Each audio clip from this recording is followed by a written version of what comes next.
యమునోత్రి, గంగోత్రి, కేదార్నాథ్, బద్రీనాథ్ ఈ 4 ధామ్స్ని కలిపి చోటా చార్ధామ్ యాత్ర అంటారు. ఇవి ఎక్కడ ఉన్నాయి, ఎలా వెళ్ళాలి అని చాలామంది కన్ఫ్యూజన్ ఉంటుంది. వెళ్ళాలని చాలామంది అనుకుంటాం, కానీ వెళ్ళడం మాత్రం ఎంత కష్టమో, కానీ కరెక్ట్గా ప్లానింగ్ చేసుకుంటే ఎలా వెళ్ళొచ్చు అనేదే ఈ వీడియో. సో నేనైతే గంగోత్రికి వెళ్తున్నాను. అక్కడి నుంచి మిగతా ధామ్స్కి ఎలా వెళ్ళాలి అనేది కంప్లీట్గా చూద్దాం.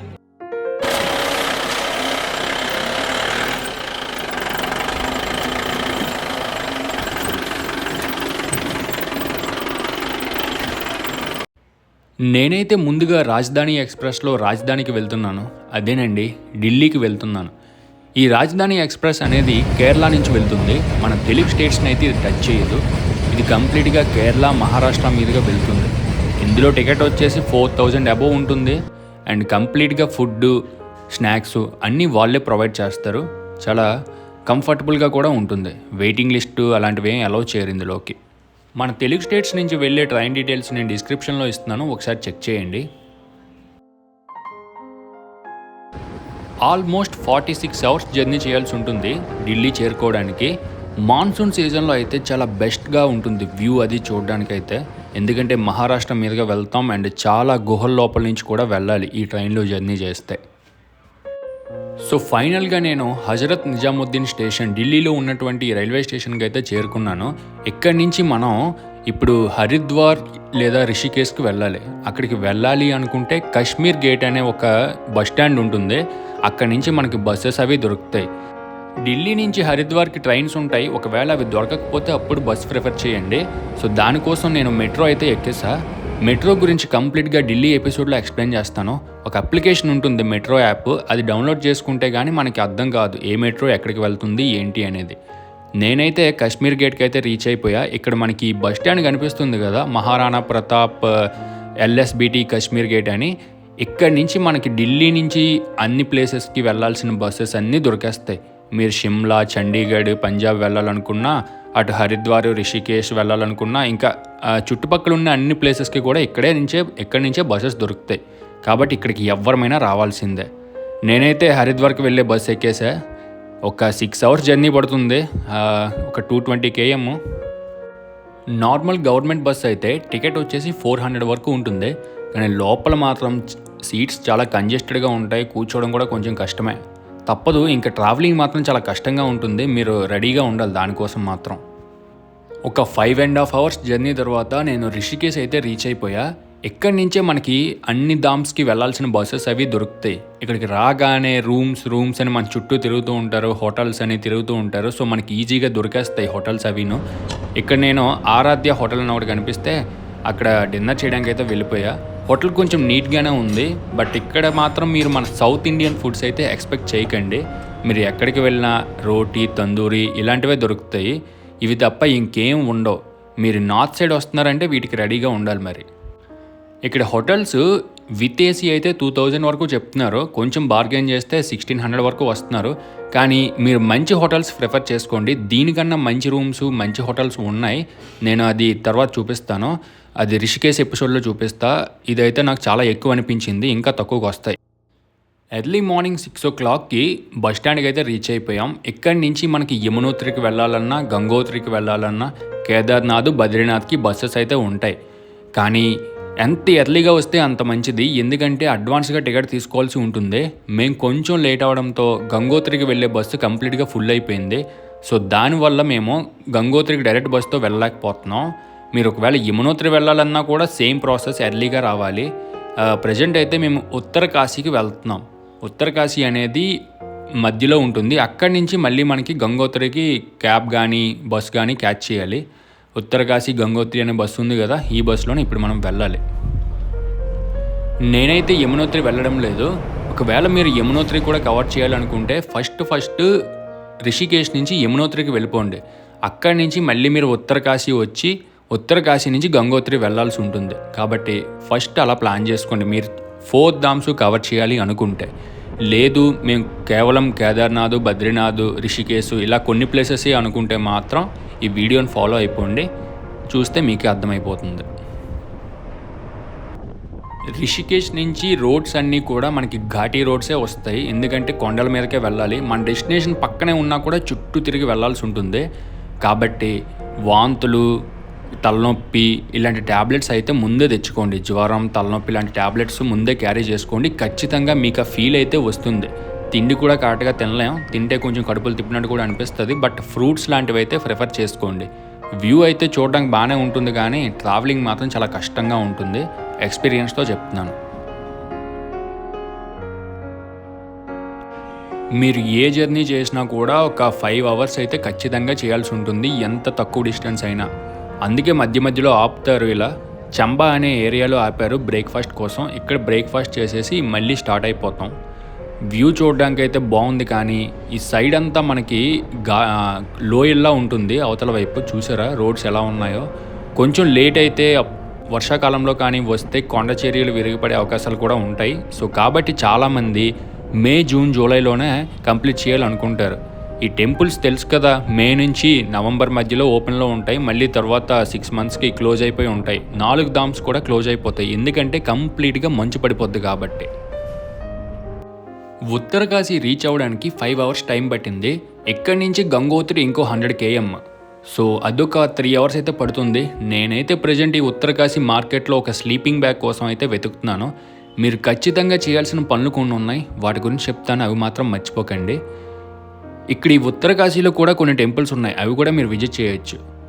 ఇక్కడ ఒక స్లీపింగ్ బ్యాగ్ అయితే తీసుకున్నాను, 1200 రూపీస్ తీసుకున్నాడు. ఇక ఈ ఒక్క షాప్లో మాత్రమే స్లీపింగ్ బ్యాగ్ దొరుకుతుంది. ఇది ఎందుకు తీసుకున్నానా ఏంటి అనేది మీకు నెక్స్ట్ చెప్పబోతున్నాను. మీరు ఒకవేళ తీసుకోవాలి అనుకుంటే ఈ షాప్ని అయితే విజిట్ చేయొచ్చు, ఇక్కడ మాత్రమే ఉంటాయి ఇవి.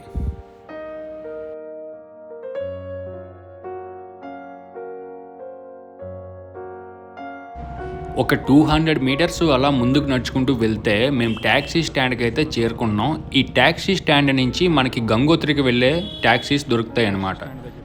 ఈ ట్యాక్సీ వాళ్ళు ఏంటంటే 10 మంది అయితే కానీ వాళ్ళు ట్యాక్సీ స్టార్ట్ చేయరు. అది ఎంతసేపు అవని వెయిట్ చేస్తారో తప్పదు. అండ్ ఒక్క ట్యాక్సీ మాత్రమే వెళ్తుంది గంగోత్రికి. నేనైతే 12కి రీచ్ అయ్యాం. మేము 3 వరకు స్టార్ట్ చేయలేదు. 3 o'clock 10 members అయితే అప్పుడే స్టార్ట్ చేశారు. లేదు మేము కంప్లీట్గా బుక్ చేసుకుంటాం అనుకుంటే 3000 ఇచ్చేస్తే ఎప్పుడైనా స్టార్ట్ చేస్తారు. గంగోత్రికి అయితే మా ప్రయాణం స్టార్ట్ చేసాం. మీరు మాత్రం రిషికేష్ నుంచి గంగోత్రికి డైరెక్ట్గా వెళ్ళడానికి ట్రై చేయండి.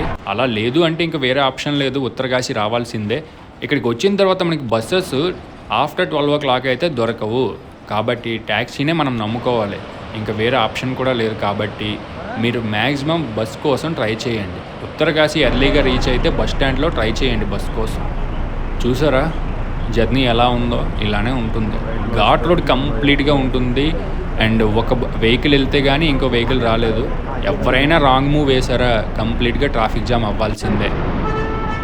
ఈవినింగ్ అవుతుంది కొద్ది వ్యూ అయితే బాగానే ఉంది. ఈ 2 కొండల మధ్య గంగా నది చూడండి ఏ విధంగా ప్రవహిస్తుందో. ఇలాంటి వ్యూ అయితే మనం ఎక్స్పీరియన్స్ చేయొచ్చు. ఈ ట్రాఫిక్లో మాత్రం ఇలా ఇరుక్కుపోతే ఇంకా అంతే. వాళ్ళలో వాళ్ళే అడ్జస్ట్ చేసుకుని ఎవరు ముందు వెళ్ళాలి, ఎవరు వెనక్కి వెళ్ళాలి కొంచెం డిస్కస్ చేసుకొని అలా డీల్ చేసుకుంటారన్నమాట. ఈ పెద్ద పెద్ద బస్సులు ఉన్నాయి చూడండి, ఇలాంటి బస్సులు వచ్చినప్పుడే ట్రాఫిక్ అయితే ఖచ్చితంగా జామ్ అవుతుంది. ఒక 2 kilometers వరకు ఇలానే జామ్ అయిపోయింది.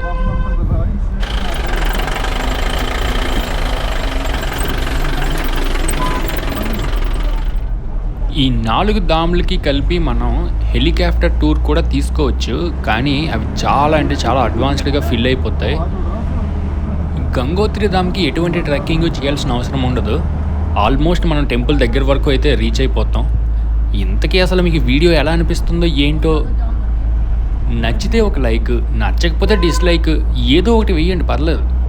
మీరు సబ్స్క్రైబ్ మీద మొట్టిగా అయితే వేయండి ఒకవేళ కొత్తగా కానీ మన ఛానల్ని చూస్తే, ఎందుకంటే ఇంకా ముందు ముందు చాలా మంచి వీడియోస్ వస్తాయి. కామెంట్ చేసి చెప్పండి వీడియో ఎలా ఉంది ఏంటి అనేది.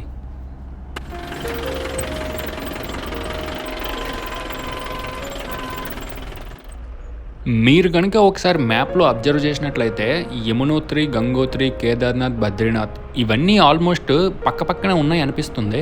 మధ్యలో 1-2 కొండలు అడ్డు ఉంటాయి అంతే. ఆ 2 కొండల్ని దాటడానికి మనం 200-300 kilometers చుట్టూ తిరుగుకుంటూ వెళ్లాల్సి ఉంటుంది. అడ్వెంచర్స్, ట్రెక్కింగ్ లాంటి ఇష్టం ఉన్నవాళ్ళు ఈ గంగోత్రి నుంచి గోముఖ్కి ట్రెక్కింగ్ చేయొచ్చు. ఆ గోముఖ్ పర్వతానికి వెళ్ళడానికి 18 కిలోమీటర్స్ అయితే ట్రెక్కింగ్ చేయాల్సి ఉంటుంది. దానికి పర్మిషన్స్ అయితే నార్మల్ టైంలో దొరికేస్తాయి, ఒకవేళ ఎక్కువ మంచు అలాంటివి ఏం లేకపోతే. వెదర్ బాగాలేకపోతే పర్మిషన్స్ అయితే గ్రాంట్ చేయరు. మొత్తానికి మేము గంగోత్రి యొక్క ప్రధాన ద్వారం దగ్గరికి, ఎంట్రన్స్ దగ్గరికి అయితే రీచ్ అయిపోయాం. ఇక్కడ మనం ఆన్లైన్లో చేసుకున్న రిజిస్ట్రేషన్ చూపించాలి. చార్ధామ్ యాత్రకు మనం చేసుకున్న రిజిస్ట్రేషన్ అది చూపించాకే లోపలికి పంపిస్తారు. అది ఎలా చేయాలి ఏంటి అనేది డిస్క్రిప్షన్లో లింక్ ఇస్తున్నాను, ఒకసారి చెక్ చేయండి. ఒకవేళ మీరు ఆఫ్లైన్లో వచ్చినా పర్వాలేదు, అక్కడ డైరెక్ట్గా మీకు ఎంట్రీ అయితే చేస్తారు రిజిస్ట్రేషన్ చేసి. ఆ తర్వాత మనం లోపలికి వెళ్తే రూమ్స్ అనేవి ఇక్కడ తీసుకోవచ్చు. 1000 రూపీస్ ఆ రేంజ్లో చెప్తున్నారు. కొంచెం బార్గెన్ చేస్తే మనకి 800-700కి అయితే దొరుకుతాయి. ఏ దామ్కి వెళ్ళినా మీకు రూమ్స్ అయితే దొరికేస్తాయి. దాని గురించి అయితే మీరు వరీ అవ్వకండి. అడ్వాన్స్గా ఏం బుక్ చేయాల్సిన అవసరం అయితే లేదు. మేమైతే అలా ముందుకు వస్తే ఇది చూసారా, గంగా నది ఏ విధంగా ప్రవహిస్తుందో. చాలా అంటే చాలా చల్లగా ఉన్నాయి. చెయ్యి కానీ పెడితే గడ్డగట్టేసేలా ఉంది వాటర్ అయితే. ఇక్కడైతే మనం స్నానం కూడా చాలా కష్టంగా చేయాలి అనుకుంటే. అది కంప్లీట్ చేసుకున్న తర్వాత ఇంకా గంగా ఆర్తికి వెళ్ళిపోదామని వెళ్తున్నాం. ఈ గంగా ఆర్తి అనేది 7:30 టైంలో ఇస్తారు. సో మీరు ఎప్పుడైనా ఈవినింగ్ టైంలో వెళ్తే అస్సలు మిస్ అవ్వకండి. అక్కడ స్టే చేసినా కూడా మిస్ అవ్వకండి. చాలా అంటే చాలా సూపర్గా ఉంటుంది.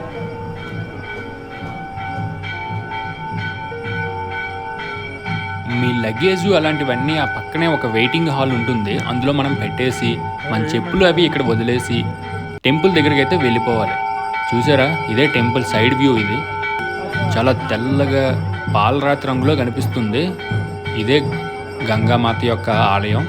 ఇది మెయిన్ ఎంట్రన్స్, మెయిన్ ద్వారం ఇది. ఇక్కడి నుంచి ఈ ముందుకు వచ్చి హారతి అదంతా మన భక్తుల కోసం కూడా ఇస్తారు, చూపిస్తారు. మనం కళ్ళకు అద్దుకోవచ్చు.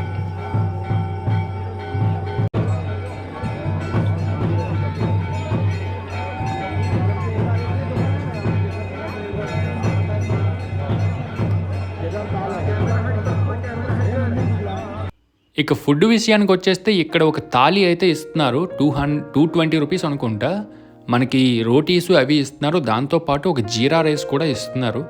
ఇవే ఉంటాయి, ఇంకా ఇవి తప్ప ఇంకేం ఎక్స్పెక్ట్ కూడా చేయలేం మనం. తప్పదు కాబట్టి తీసుకోవాల్సిందే. మీరేమైనా టెంట్ క్యారీ చేసుకుంటే ఎక్కడ కావాలనుకుంటే అక్కడ టెంట్ వేసేసుకోవచ్చు. ఖాళీ ఉన్న దగ్గర చూసి టెంట్ వేసుకోండి, హాయిగా అందులోనే పడుకోండి. స్లీపింగ్ బ్యాగ్ అందుకే నేను తెచ్చుకున్నా. సో ఈ విధంగా అయితే ఉంటుంది. చలి అయితే అంత ఎక్కువేం లేదు. మార్నింగ్ టైంలో కొంచెం చలిగా ఉంది. ఒక స్వెటర్ అయితే ఖచ్చితంగా క్యారీ చేసుకోవాలి మీరు. రెయిన్ కోట్ కూడా పట్టుకోండి. అది కేదార్నాథ్కి చాలా అంటే చాలా యూజ్ఫుల్ అవుతుంది. ఇంకా కేదార్నాథ్ ట్రిప్ గురించి కూడా మీకు కంప్లీట్గా చెప్తాను, ఎలా ఉంటుంది ఏంటి అనేది. ఎర్లీ మార్నింగ్ గంగామాతకి దండం పెట్టేసి ఇక్కడి నుంచి మళ్ళీ మేము ఉత్తరకాశీకి వెళ్ళాలి. అక్కడి నుంచి కేదార్నాథ్కి మనం బస్ క్యాచ్ చేయాలి. ఈ చార్ధామ్ ట్రిప్స్లో మీరు చాలా టైం బస్సులోనే వేస్ట్ చేయాల్సి ఉంటుంది. ఇది కేదార్నాథ్ వ్యూ అయితే ఇలా ఉంది నేను వెళ్ళేటప్పుడు. ఇంకా కంప్లీట్ వీడియో కోసం అయితే సబ్స్క్రైబ్ చేయకపోతే ఇప్పుడే చేసేయండి.